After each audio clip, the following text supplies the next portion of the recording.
Sejam muito bem-vindos, queridos e queridas, a mais um vídeo aqui do canal. Meu nome é Fábio Santos Reis e eu sou professor de História. No vídeo de hoje, nós vamos estar falando sobre o segundo governo de Luiz Inácio Lula da Silva do PT entre os anos de 2006 e 2010, quando ele não poderia mais se candidatar à presidência da República por limitações no Código Eleitoral brasileiro. Então vamos para os acontecimentos importantes deste governo. Antes da gente falar especificamente sobre como foi o segundo governo de Lula, vamos ao cenário eleitoral de 2006. Lula, que vinha muito bem, com um governo com uma aprovação consideravelmente alta, com uma economia em crescimento, estava sendo afetado por uma série de escândalos de corrupção que nós já destacamos na primeira parte do vídeo sobre o primeiro governo do Lula. Como seu principal concorrente, nós tínhamos um político paulista que naquele momento era governador de São Paulo, Geraldo Alckmin. Um sujeito que tinha até um bom retrospecto como governador de São Paulo, havia feito uma boa gestão entre 2001 e 2006,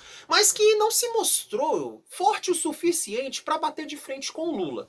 Numa terceira via, tinha Heloísa Helena, senadora pelo PT, mas que havia fundado um novo partido em 2005, o Partido Socialismo e Liberdade, o PSOL. Esse partido foi fundado a partir dos dissidentes do PT, que eram considerados a chamada ala radical do PT. Mas o que era efetivamente essa ala radical do PT? Nada mais eram do que dissidentes que discordavam com a moderação do discurso de Lula para ganhar a eleição em 2002. Lula foi para o segundo turno com quase 50% dos votos. Ele chegou bem próximo de ganhar a eleição no primeiro turno.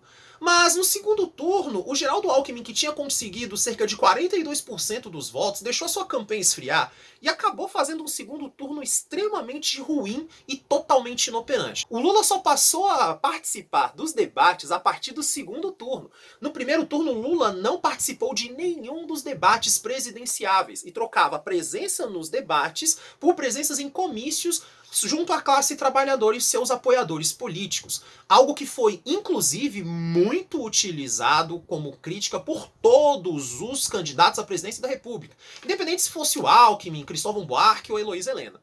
Mas fato é que no segundo turno o Lula foi lá e garantiu 61% dos votos. Portanto, o Alckmin teve uma porcentagem menor de votos do que ele havia conseguido no primeiro turno, algo que foi completamente desestimulante para o PSDB.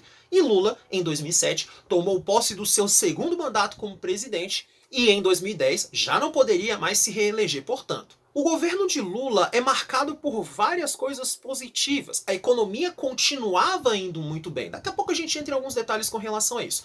Mas tem um detalhe interessante que é muito bacana a gente mostrar, que é com relação à diplomacia brasileira. Durante os governos de Lula, a diplomacia brasileira teve um papel muito relevante para mostrar ao mundo como o Brasil estava mudando e como estava também tendo uma política de assistência sem deixar a economia parar de crescer.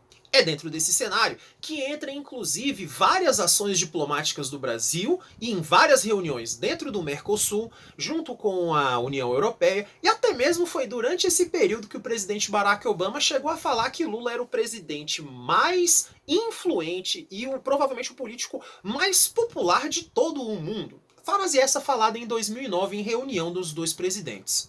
Ao mesmo tempo que estava tendo esse fortalecimento do lado diplomático e sobretudo também do lado econômico brasileiro, o Brasil passou a ter protagonismo dentro da ONU. Algo que naturalmente o Brasil já tem, até por causa de alguns parâmetros que foram feitos lá nos anos 40 na fundação da ONU, que contou com diplomatas brasileiros intermediando várias coisas importantes naquele pós-guerra.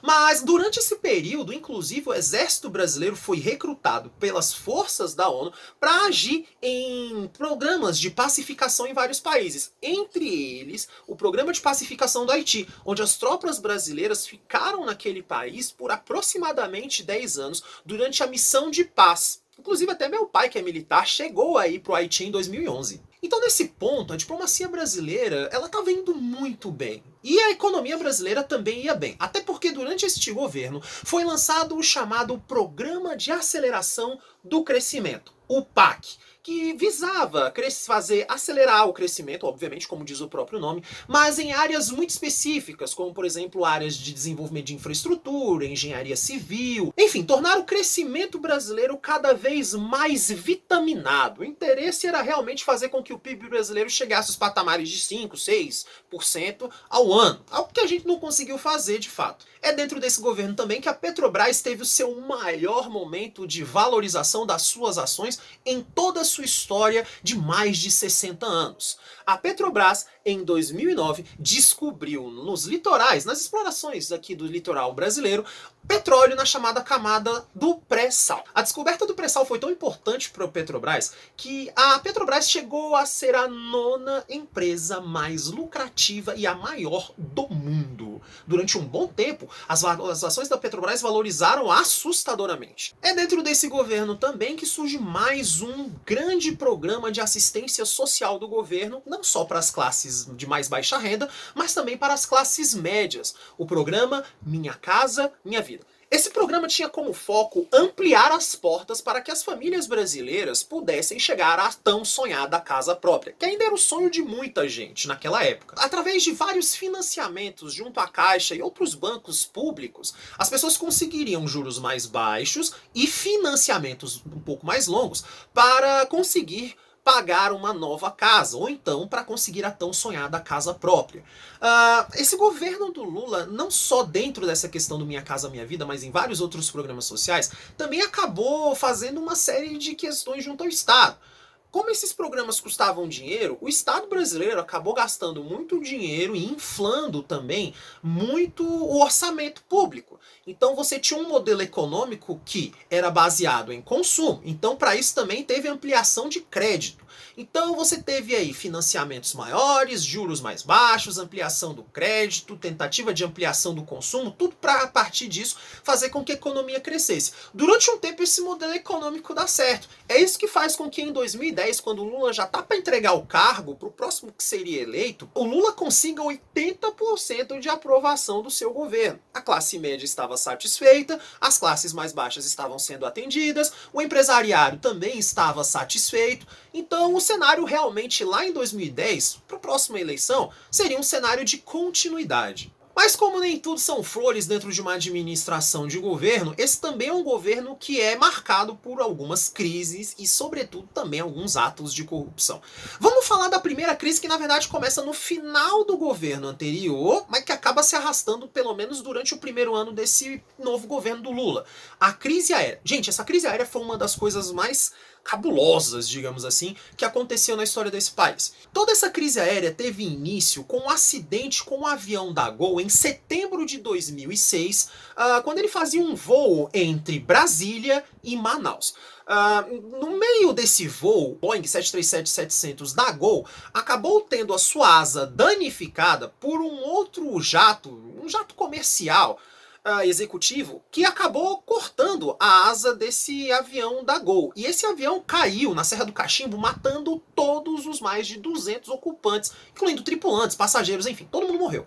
Isso descortinou uma crise aérea violentíssima dentro do Brasil. Uma série de especulações que não fazem o menor sentido, inclusive acusando a aeronáutica brasileira de pontos cegos nos radares, incompetências, enfim, uma série de acusações que não fazem o menor sentido, tanto junto ao Ministério da Aeronáutica, tanto também com a Agência Nacional de Aviação Civil, a ANAC, começaram a ser especuladas pela imprensa. Eu vou deixar aqui embaixo o link de um vídeo do canal Aviões e Músicas do Lito Souza, que vai explicar como é que se deu esse caos aéreo e, sobretudo, o que aconteceu no dia desse acidente. Esse governo também foi marcado também por algumas questões bem interessantes, como a continuidade da investigação dos crimes cometidos no governo anterior, sobre as CPIs, por exemplo, do Mensalão e a CPI dos Correios. Várias pessoas ligadas ao PT foram presas por desdobramentos e no envolvimento do Mensalão. Entre eles, nós podemos destacar 3 figuras muito importantes dentro do PT e que provavelmente poderiam ser postulantes ao cargo de presidente da República em 2010, quando Lula não poderia mais se candidatar.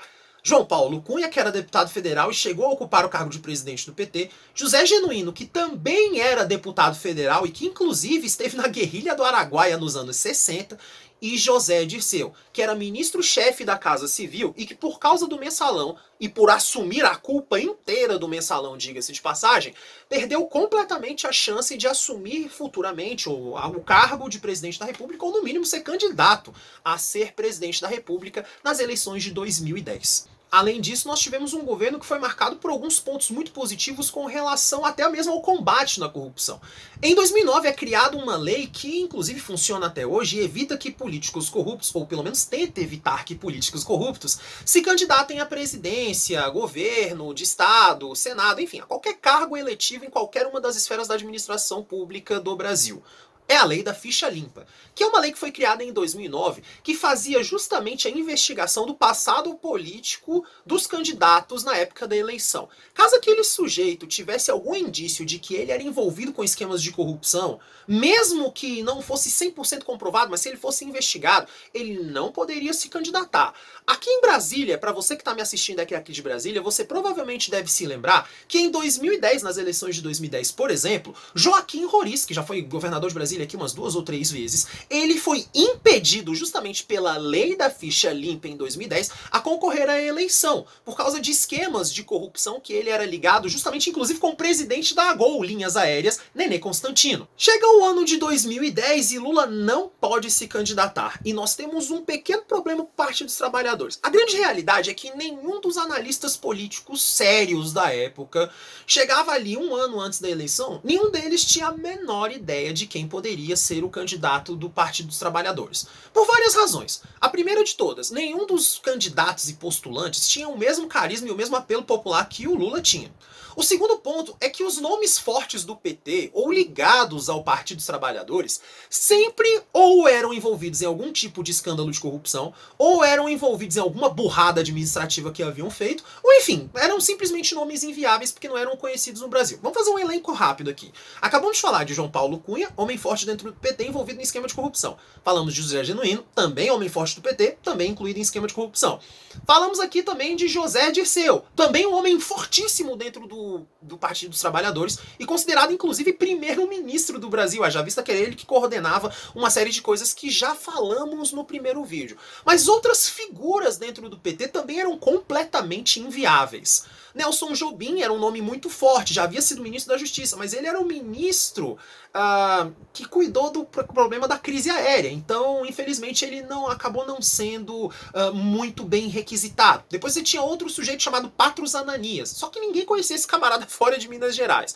E nome a nome foram sendo descartados. Você tinha até o Antônio Palocci, que tinha sido ministro da Economia do primeiro governo do Lula e que tinha ido muito bem, diga-se de passagem.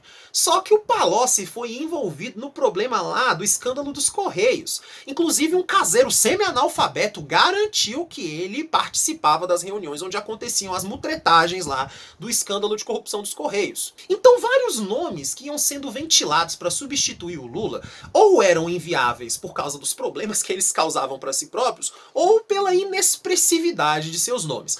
Até que uma pessoa acabou sendo escolhida em 2010 para compor chapa com Michel Temer, que era do PMDB e que era grande base de apoio do PT dentro do Congresso Nacional e também na articulação do Executivo. O nome dessa pessoa é Dilma Vana Rousseff. Dilma Rousseff já tinha sido ministra da Casa Civil no lugar do José Dirceu e naquele momento ela era ministra de Minas e Energia. Inclusive isso nos gera uma pequena crítica sobre a que ponto que chegou o PT. O PT tinha se desconstruído como partido da ética, o PT tinha se desconstruído como partido que não só era corrupto, mas também fazia corrupção com os velhos corruptos de sempre, e ainda por cima chegou a escolher a linha sucessorial presidencial para Casa de Minas e Energia. Quer dizer, não é um ministério relevante, não é um ministério importante. Quando você pensa em sucessão presidencial, você não vai chegar e pensar bem assim, caramba, cadê o próximo presidente? Onde é que tá? Lá nas Minas e Energia. Não, você não pensa isso. Você pensa Ministério da Economia, você pensa, sei lá, Ministro da Casa Civil, você pensa Ministério do Planejamento, você pensa Ministério do Trabalho, você pensa uma série de ministérios até chegar no Ministério de Minas e Energia, porque não é um ministério 100% estratégico, não é um ministério que aparece sempre. Mas a candidata escolhida para compor chapa com Temer foi Dilma Rousseff. Só que os desdobramentos dessa eleição de 2010 nós vamos ver no vídeo que vamos falar especificamente sobre Dilma Rousseff. Rousseff. Portanto, aguarde o próximo vídeo sobre Dilma Rousseff, continue estudando, quarentena não é férias e a gente se vê numa próxima oportunidade. Até lá!